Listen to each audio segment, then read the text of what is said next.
« 240 secondes enquête ». 120 secondes de plus pour approfondir un dossier exclusif de Capital. Ce week-end, à l'occasion du Festival du film de Cannes, 240 secondes enquête vous dévoile quelques anecdotes sur le Carlton, le palace star de la Croisette. Réouvert en 2023, après 2 ans de travaux, l'hôtel 5 étoiles attire toujours autant les stars du monde entier. Plongez dans ses coulisses. À 112 ans, le Carlton est le palace incontournable de Cannes. Sa façade Belle Époque s'affiche sur la Croisette depuis plus d'1 siècle. Et lors du Festival international du cinéma, une grande partie du gratin du 7e art se retrouve dans les salons du Carlton. Cette année, pour la 78e édition du Festival de Cannes, des centaines d'acteurs, de producteurs, de journalistes et de stars du monde entier, sans oublier tout le personnel de sécurité et les assistants, vont se croiser dans les couloirs chics de l'établissement. Comme à chaque millésime, les équipes du Carlton, qui grimpent à 600 personnes en mai, se préparent à accueillir une bonne partie des têtes d'affiche.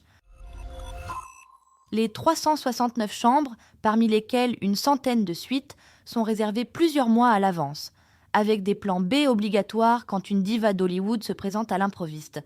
À la réception, aucun nom de personnalité n'est donné. La confidentialité est la règle, c'est d'ailleurs ce que nos VIP recherchent, nous confiait en 2024 Matthias Kesweber, le directeur marketing.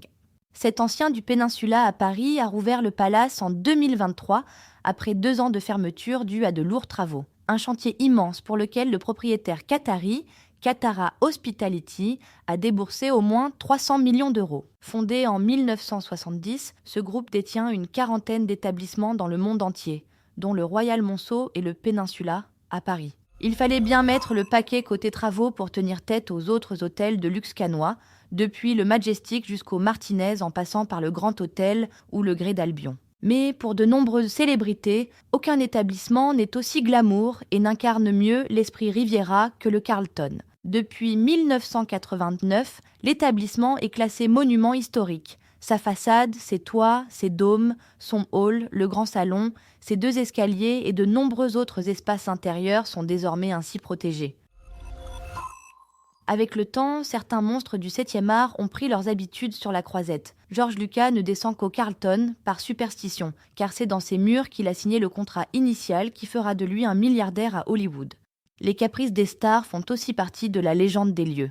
Lors de la réouverture en 2023, la palme a été attribuée à Nicole Kidman, qui a exigé de la conciergerie, pourtant rompue à toutes les acrobaties, 40 litres d'eau minérale pour se laver les cheveux. Elle jugeait l'eau de la douche trop calcaire.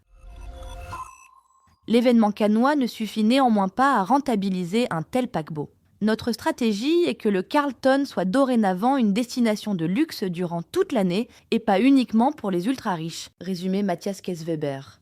S'il reste possible de louer une chambre avec vue sur le jardin pour moins de 500 € en basse saison, les prix s'envolent ensuite en juillet où il faut compter 2000 € la vue sur la mer. Retrouvez nos autres enquêtes exclusives en podcast et sur Capital. Ce podcast a été écrit par les journalistes de Capital et mis en voix par une intelligence artificielle. Abonnez-vous sur votre plateforme habituelle pour écouter un nouvel épisode chaque samedi.